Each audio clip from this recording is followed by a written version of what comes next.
It never gets easier because you know you wake up one morning and wish that I could just call them right and say hello. When Eddie Levert speaks about the loss of his children, there's no performance in it, no polished phrasing, just the raw voice of a father who has lived through what no parent ever imagined surviving. In a 2011 interview, Eddie admitted something that stops you cold. He said he was confused.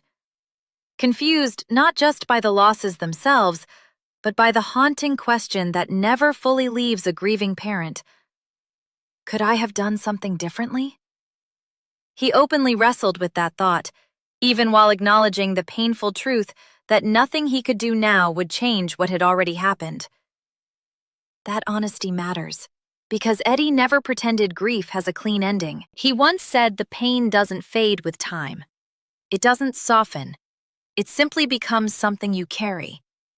He described waking up some mornings with the instinct to reach for the phone, just to call his child and say hello, only to remember that the call can never be made. And that realization hits fresh every time. According to Eddie, it never gets easier. What's striking is where he says he found strength. Not answers, not explanations, but strength. Eddie turned to the Book of Job, a story centered on loss, suffering, and unanswered questions.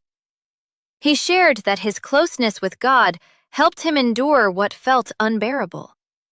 Not because faith erased the pain, but because it gave him something to hold on to when the pain refused to leave.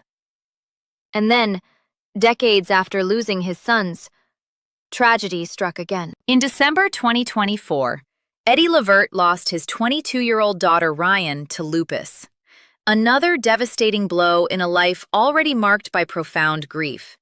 For many people, one loss would be enough to break them. For Eddie, it was another reminder that grief doesn't follow a timeline, and it doesn't stop coming just because you've already suffered enough. Yet even in that moment, Eddie didn't speak only about his own heartbreak. He talked about responsibility, about the family members who are still here. He emphasized the need to pick yourself up and dust yourself off, not because the pain is gone, but because others still need you. That statement says everything about who Eddie Levert is. He doesn't deny the sorrow. He doesn't minimize it. He lives with it. But he also chooses to keep going, for the sake of those still standing beside him. His story isn't about moving on. It's about moving forward while carrying loss with you, every single day. And maybe that's the most powerful thing Eddie Levert has ever shared. Not a song, not a performance, but the truth that love doesn't end with death, and neither does grief.